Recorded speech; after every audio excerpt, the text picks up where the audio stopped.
तपाईँ त कविता सविता भन्नुहुन्छ र एउटा केही भन्नुहोस् त यसो ल आज जाओस् त कविता कविता त्यसो भन्नुहोस् है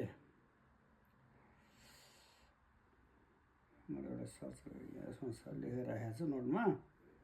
त्यही निकालेर गर्छु है त ल ल त एउटा कविता है त हजुर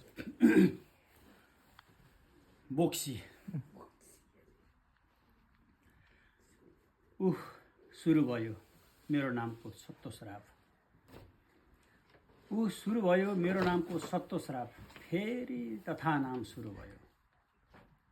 आज फेरि के भयो कुन्नी कसैको भैँसीले दुध दिएन कि कसैका बच्चाले लिटो पिएन कि हुनसक्छ कसैको पेट दुखेको होस् या हुनसक्छ कसैको घाँटी अथवा ढाड सत्किएको होस् आखिर जे भए पनि गाल पाउने मनै त हो किनकि यो समाजले मलाई बोक्सी बनाएको छ हो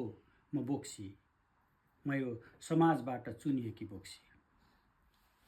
म भन्न सक्दिनँ म कसरी बोक्सी भएँ म ठ्याक्कै भन्न सक्दिनँ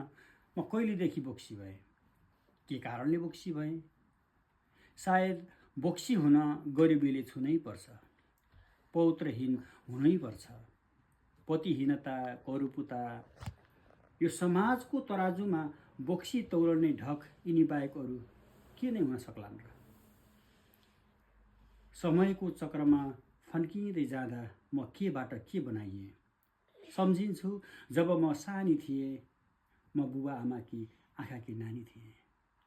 सम्झन्छु म जब सानी थिएँ म बुबा आमाकी आँखाकी नानी थिएँ जब जवानी भएँ तब त म के बनाइए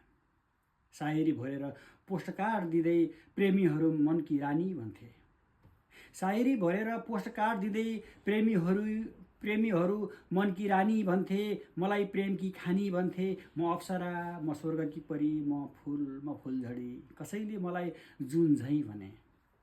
कसैले मलाई सुन झैँ भने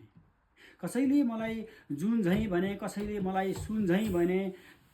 तिम्रा आँखा नसालु रमझैँ भन्थे जिब्रो पड्काउँदै खैके बमझैँ भन्थे तर अहिले बुढेसले छुँदै गर्दा अलि कुरूप हुँदै गर्दा समाजले मलाई बोक्सी बनायो मसँग त तन्त्र छन् रे मान्छेलाई सर्लक्कै पार्न सक्ने मन्त्र छन् रे अफसोस तर अफसोसमा आफैलाई पत्तै नहुँदो रहेछ अन्यथा अत्याचारको अगुल्टोले झोसिरहनुभन्दा तुच्छ वचनहरूले घोचिरहनुभन्दा बहानामा लुचिरहनुभन्दा मेरो बोक्सी मैलाई खनाउँथे र सलक्कै बन्थे सन्नाटा छायो सत्तो शराब सोकिए जस्तो छ भोलिको अपशकुन भनेर निशा खारिँदै गइरहेछ सुत्नुपर्छ अब त के थाहा भोलि पिटिनु पर्ने हो कि लुचिनु पर्ने हो कि या जिउँदा लासहरूको बिचमा घेरिएर जिउँदै जलाइनु पर्ने पो आखिर यो समाजले मनसाएकी बोक्सिन परे हो म यो समाजबाट मनसाएकी बोक्सी म बोक्सी वाह वाह वाह वाह एकदमै राम्रो है त